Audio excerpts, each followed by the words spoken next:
This is one of the hardest things I've ever done. Whew.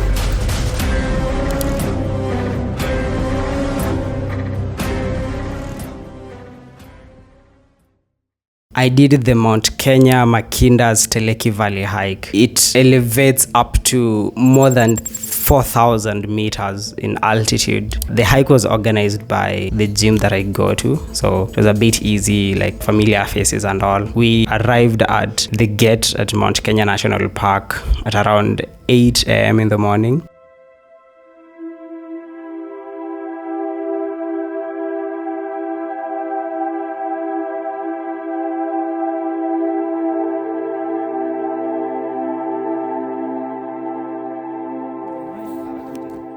Hi, so we're about to start the hike. Yeah, so it's going to be like 20 kilometers. Shouldn't be too hard, I guess. And yeah, so this is me before the hike. Just some stretching first, just to make sure that we get our bodies ready to go. And we started the hike. Now, of course, like when you're starting, you feel like your body is up to it, your mind is up to it and everything. And that was the case, I think, for the first kilometer, because the climb is quite steep when you're starting, and as you go again the altitude is changing, so of course you're starting to have issues with breathing and all. We got to about 2.5 kilometers, then there was like just some field there where we decided to sit for a while. And when you got there, in my head I thought we were already like 5 kilometers or like 10 kilometers in, honestly. Then our guide told us that we were 2.5 kilometers in. That climb felt like it went on for forever. A lot of people also quit at this point. Like I saw others puking. Apparently milk doesn't work well with such an altitude, and they're taking milk in the morning, so they were puking all over, and others just they couldn't manage to go past that. 2 kilometers, 9 to go. When I left my house, the one thing that I told myself is no matter what happens, whether it rains or it doesn't rain, I had to make it to summit. Like, I made that bet with myself and I didn't want to fail myself. Keeping promises that you make to yourself is really, really important. It started raining a little, but we just continued the climb. I made sure, which is a wise choice, and I advise everyone else to do that. I went with the fastest guys. There were about 5 of us who were like the leading group. And I went with them because I knew these guys, they were up to the task and they're going to push me until the end. They picked up their pace really, really fast. Someone say that they were military guys, so 2 of them actually. That is why they were going like that fast. The climb felt like nothing to them. I followed along. There were about like 3 of us, myself. There's a guy that I met there who is an advocate, and there's also this other lady that we were with. Probably like 500 meters after the first stop that we had, it started raining, like serious rain. So we had to like change on and wear our waterproof jackets and raincoats. Like, it was so freaking cold after that. We hadn't even gotten halfway through. The entire climb is about 12 kilometers about there. So we hadn't even reached halfway when it started raining, and it was raining like really mad. We found some really, really nice caves. I think they were called Narumoru caves. I hope that was the name, but they were like really nice caves. So this is Narumorki caves. Ooh. Yes? Yeah, Narumorki caves. Mazema, niko shamba mwa liko huko ndani. Man. Sahi sisi na kina Dedan Kimathi tumefika the same place. Man. By the way, sikuwa imagine taguza mlima kale. Actually, that was I think one of the best like things that we found along the way. Our guide was good at the beginning. When it started raining, bro started complaining. He was saying like, yo, I don't think I can continue with the rain, we need to go back. But I was like, yo, I decided to go, so I'm going to finish my hike. Even before the halfway point, it was just me, the lady, and the other guy, and the 2 guys were in front of us. So we just had to push without the guide. We didn't know where we were going, but there was like some sort of trail that we had to follow. Plus there are these posts that are like painted in white, others are painted white and red. If you just follow them, you'll get to your destination. So we went through that, and we got to a point where the lady, like we went like really far, but I felt like she was just going too slow, and I needed to get to summit, and it was getting late because we were told we need to be at summit by 2 p.m. Then by 2 p.m. we should be starting our descent. It was like probably like 1, so I had like about an hour to get to summit, and this is like probably a kilometer after the halfway point. So after that, it was just me. So, like for a few kilometers, there was no one. I was trying to look for the guys who had already gone ahead, and I couldn't find them. This is the point where I believe the hike was more mental than it was physical. Because physically, like you can try and push yourself to get there. But there's this trail like kilometers and kilometers where it is the same vegetation all through. You can't see anyone who is ahead of you. That your mind starts playing tricks on you, telling you, like you're probably lost, you need to go back, you need to do all that. I decided to shut it up and just proceeded. Like I knew somehow I was going to find someone along the way, so I just followed blindly. Then a few kilometers in, there were some guys who caught up with me, so like 2 of them, they were like from the different group, but we went all together. Then when we got to, there's now this river. It is called the Narumoru River, I think. Yeah, I believe that is the name that was called.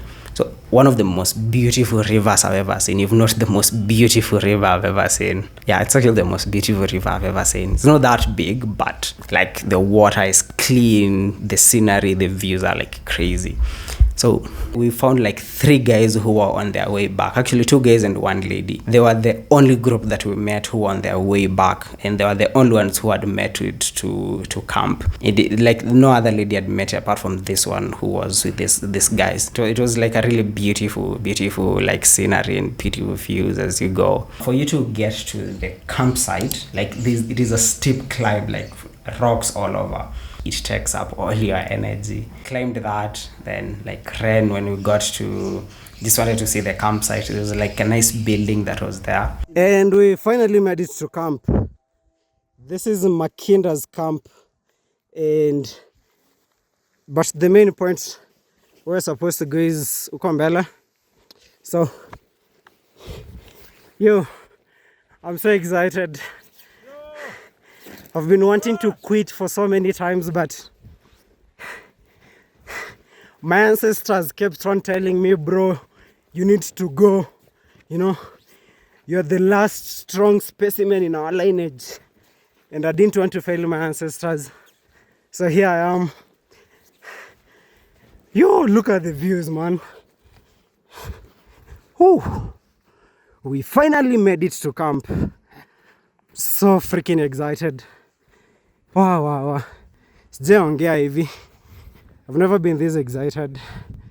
Okay. People are taking photos and all. Now, these were one of the funniest things happened, if not the funniest thing that happened that day. The other group that was that was there, first thing, these guys, they look like they were unprepared as much as they're like 5 of them made it to camp. Like they looked like they were unprepared. They were wearing shorts, they had no coats, they just had like some light sweaters. Even worse of all, they were wearing sneakers. One of the guys was wearing loafers. Like, how do you wear loafers to climb Mount Kenya? That was just crazy. Anyway, they actually struggled, especially on their way back. The funniest thing that happened was, we got there, it was around like 2:22 p.m, 22 minutes overtime, but the descent is because you'll pick up your pace, you'll probably need about at most 3 hours if you're like really slow to get to the starting point. The rule is like you have to get out of the park by 6 p.m. So I saw the guys there. I thought like they were going to take about like 10 minutes, take some photos, and then have like your snack and go. These guys, we went to the building at that camp. It's called like Narumoru River Lodge. These guys,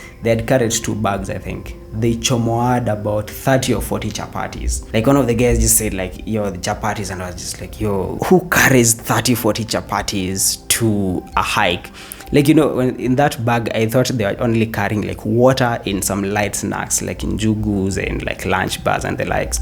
Again, just the basic snacks that you need for such a hike. These guys had carried chapatis, and the other guy in another bag had carried like, I think like their stew and some sodas. I was just crazy. Like, it was one of the most hilarious things I saw. Just in our descent, I was just picturing those guys. They're still back there, trying to rarua their 40 chapatis before they start their descent again. That was beautiful. Then we just started our way back. So on our way back, it was just me and the other guy, because the lady didn't make it to come again. She put in the work, because there's only 5 of us from our group who made it to summit. Apart from like the 5 of us, she's the only one who made it the farthest, because most of the guys went back like before even the halfway point. When it started raining, they complained and started going back. I learned a lot from that, like especially mentally, how you need to push yourself whenever you feel like you're about to give up. Like, you still have the energy in you to keep going. Like, you just have to tap in so deep, then keep going, because it's mostly mental, honestly. It's just your mind playing tricks, telling you, bro, like, because it's not used to such extreme scenarios, so your body is trying to just fight you and telling you, you don't need to go this, you don't need to do this, we're not used to this, let's give up. But you just have to, like, be very strong and like strong-willed and strong-minded to just keep going. And the views at the end, those views were worth it. Like, when I got to the summit point, I even stopped thinking about how hard and how difficult that hike was. Like, I literally forgot about it, and I just enjoyed the views. And if you haven't done this hike, please do it. My goal at the end is to do the full 4-day summit, like do like to the highest point in Mount Kenya. I hope I do that within this year or like early next year, but that is the goal. It's going to depend, of course, on my schedule and like a few other factors that are probably out of my control. Then after that, Kilimanjaro is going to be next, but I'm going to be walking, like when I do this, I'm going to be walking you through the journey. And if you haven't started hiking, this is your sign. Like, you need to start. You need to just get up and start. Yeah, I hope you enjoyed this. See you next time.